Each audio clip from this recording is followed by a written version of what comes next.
Welcome to my class. नमस्ते student. बच्चों, आज हम कक्षा 9वीं के पाठ्य पुस्तक क्षितिज भाग 1 का अध्ययन करने जा रहे हैं, जिसमें हम चैप्टर नंबर 11वां पढ़ रहे हैं और इस पाठ का शीर्षक है सवैया। सवैया इस पाठ का यह सेशन नंबर 4 है।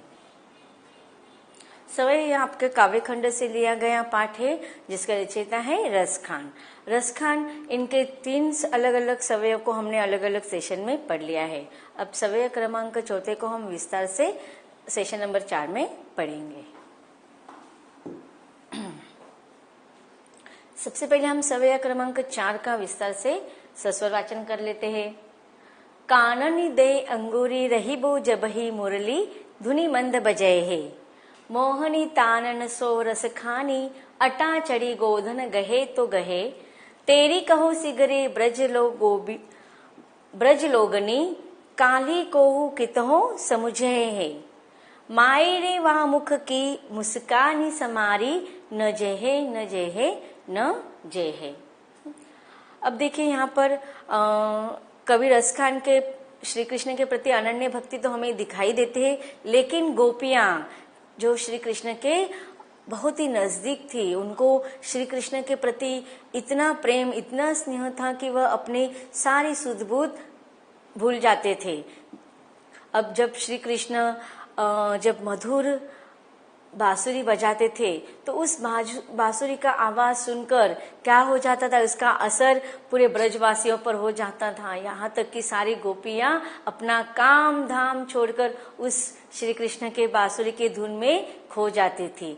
अब उस समय देखो, जो गोपियां रहती थी उनको गांव के लोग बहुत ताने देते थे, उल्हाना देते थे, लेकिन फिर भी गोपियां श्री कृष्ण के प्रति जो अनन्य प्रेम था उसको भूलना नहीं, इसलिए वो बहुत ही लोगों की बातें भी सुनी, उन्होंने ताने उल्हाने भी सुने।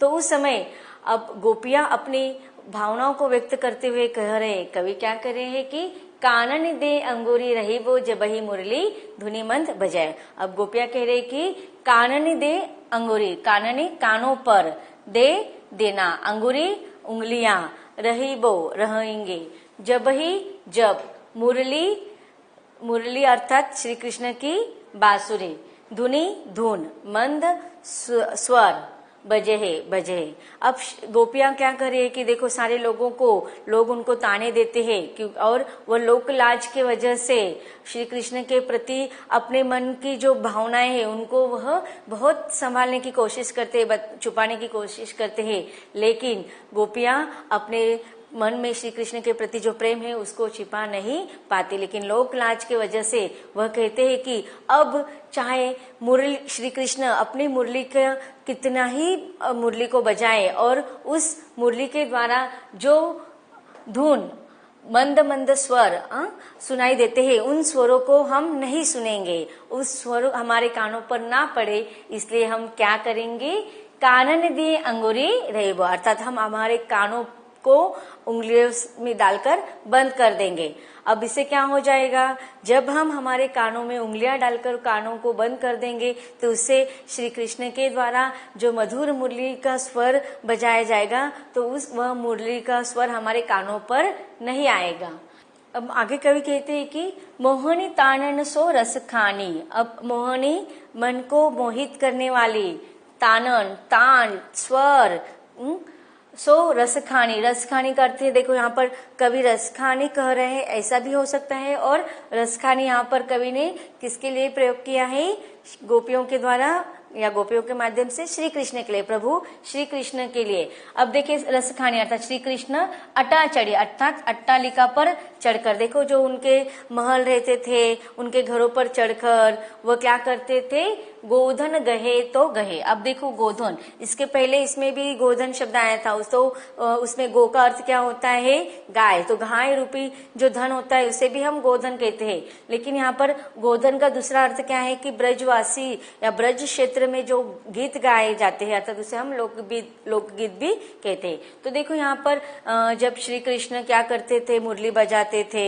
या अट्टालिका पर चढ़कर, घरों के महलों पर चढ़कर वह गीत गाया करते थे, तो उन गीतों को भी गोधन कहा जाता है। रसखानी अटा चढ़ी, श्री कृष्ण अट्टालिका पर चढ़कर गोधन गहे तो गहे, गहे अर्थात गाना। तो जब वो मधुर स्वर में गीत गाएंगे वो मन को कितना भी मोहित करेंगे, तो भी गाएंगे तो भी उनको हम गाने देंगे, लेकिन हम अपने कानों पर उंगलियां रख देंगे, हम अपने कानों में उंगलियां डाल देंगे, जिससे क्या हो जाएगा, वह मधुर स्वर, चाहे वह मुरली का स्वर हो या श्री कृष्ण के द्वारा जो गीत गाए जाएंगे वह हमारे कानों पर नहीं पड़ेंगे। इससे क्या हो जाएंगे, हम अपनी सुध बुध हमारे काम धाम छोड़कर श्री कृष्ण के पास दौड़े नहीं चले जाएंगे। आगे कहते हैं गोपियां, टेरी कहो सिगरे ब्रज लोगनी काहली कहो कितहो समझो। अब देखो वह लोक लाज से वह शर्मिंदा होती है, इसलिए वह सारे लोगों को कहती है संबोधित करते हुए कि टेरी कहो सिगरे, टेरी अर्थात बार बार पुकारना, कहो सिगरे, सिगरे मतलब शीघ्र ही, ब्रज लोगों ने, कि वह ब्रज के लोगों को संबोधित कहते हुए कहते हैं कि चाहे कितना भी वह मधुर स्वर में बांसुरी बजाए या चाहे कुछ भी हो जाए, हम उनके पास नहीं जाएंगे, लेकिन वह लोगों को संबोधित करते हुए कहते हैं कि कल ही कोहू कितना समझाए, कल ही अर्थात कल कोई भी हमें कितना भी समझाए। माई री वहां मुख की मुस्कानी, माई अर्थात माँ, हे माँ, लेकिन देखिए क्या कह रहे हैं कि मुख की मुस्कानी, मुख की मुस्कानी, मुख की मुस्कान, किसकी मुख की मुस्कान, श्री कृष्ण की, हरि की, प्रभु की मुस्कान संभारी न जाए। अर्थात हम जब श्री कृष्ण की मोहित करने वाली मुस्कान को देखते हैं तो हम अपने आप को संभाल नहीं पाते, संभाले न जहे न जहे न जय है। तो अब देखो यहाँ पर भाव यही है कि गोपियां बता रही है कि हम लोग लाज के वजह से क्या कर रहे हैं कि अपने कानों पर उंगलियां डालकर हम अपने मन को कंट्रोल करने का प्रयत्न करें कि हम श्री कृष्ण की मधुर गीतों को सुनने के बावजूद या मधुर मुरली का धुन सुनने के बावजूद भी हम उसकी तरफ आकर्षित नहीं होंगे, लेकिन फिर भी जब हम श्री कृष्ण के मुस्कान को देखते हैं तो हम अपने आपको श्री कृष्ण के प्रति आकर्षित होते हुए हम अपने आप को संभाल नहीं पाते हैं। उनकी अर्थात यहाँ पर कवि कहना चाहते हैं कि गोपियां ही नहीं बल्कि पूरे ब्रजवासी श्री कृष्ण के मुस्कान पर, उसकी सुंदर सी हंसी पर बहुत ही समर्पित थे और वह इतने आकर्षित करते थे श्री कृष्ण की वह मुस्कुराहट। तो सारी गोपियां कहते कि हम उनके उस मुख, जब हम उनके मुंह पर वो सुंदर सी मुस्कान देखते हैं तो हम अपने आप को संभाल नहीं पाते, संभारी न जये न जये न जये, अर्थात हम अपने आप को उस समय हम संभाल नहीं पाएंगे। अब देखिए यहाँ पर काले कहू कितने में भी देखो क और क इन स्वरों का पुनरावर्तन हुआ है, इसलिए अनुप्रास अलंकार है। यहाँ पर भी देखो म और म की पुनरावृत्ति हुई है। अब देखते हैं इस सवय में आए हुए कुछ कठिन शब्दों का अर्थ। काननी कानों में, अंगुरी उंगली, रहीबो रहूंगी, धुनी धुन, मंद मधुर स्वर में, बजे बजाएंगे, मोहनी मोहने वाली। अटा अट्टालिका या अटारी, गोधन ब्रज में गाया जाने वाला लोकगीत, गहे गाएंगे, टेरी पुकार कर बोलना, सिगरे सारे, काहली कल। अब जो सवैया हमने पढ़ा है उस सवैया का पूरा भावार्थ देख लेते हैं। आपको प्रसंग में क्या लिखना है, क्या लिखेंगे आप कि कवि का नाम लिखेंगे, कविता का नाम लिखेंगे, या आपके पाठ्य पुस्तक कौन से, आपके 2 पाठ्य पुस्तक है, इसलिए आप लिख सकते हैं कि क्षितिज भाग 1 से लिया गया कवि रसखान के द्वारा लिखा गया जो सवैया है उस सवैया के यह छंद का या काव्यांश है या यह पद है। फिर उसके द्वारा हम इस संक्षिप्त में लिखेंगे प्रसंग में कि गोपियों का श्री कृष्ण के प्रति समर्पण की भावना इस सवैया या इस छंद में दिखाई देता है। अब भावार्थ देखते हैं हम। श्री कृष्ण की मुरली की ध्वनि तथा उनकी मुस्कान पर मोहित एक गोपी कहती है कि जब श्री कृष्ण मधुर स्वर में मुरली बजाएंगे तब मैं अपने कानों में अंगुली अर्थात उंगली डाल लूंगी ताकि मैं उस धुन को न सुन सकूं। ऊंची ऊंची अट्टालिकाओं पर चढ़कर कृष्ण गोधन गाते हैं तो गाते रहे, मैं उससे बेअसर रहूंगी, उस गीतों का असर मेरे ऊपर मैं नहीं होने दूंगी।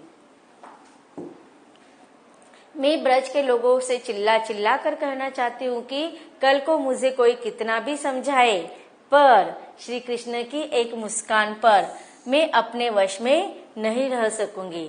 मुझ पर उस मुस्कान का जादू अवश्य ही चल जाएगा। तो इस प्रकार देखो, इस सवैया, इस छंद से गोपियों की ही नहीं बल्कि कवि रसखान की भी समर्पण की भावना दिखाई देती है। श्री कृष्ण के प्रति अनन्य भक्ति, अनन्य प्रेम तो दिखाई देता है, लेकिन गोपियों ने श्री कृष्ण के प्रति समर्पण की भावना भी यहाँ पर कवि ने हमें दिखाने की कोशिश की है।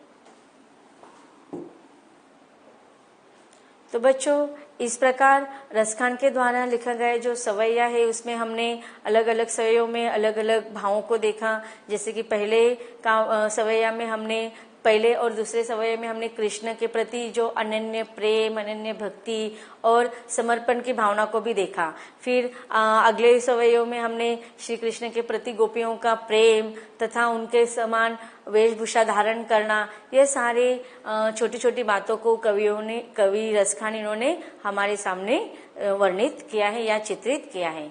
तो इस प्रकार रसखान के द्वारा लिखा गया जो सवैया है, यह काव्य का प्रकार या काव्य खंड से लिया गया जो पाठ है, यहीं पर समाप्त होता है। धन्यवाद।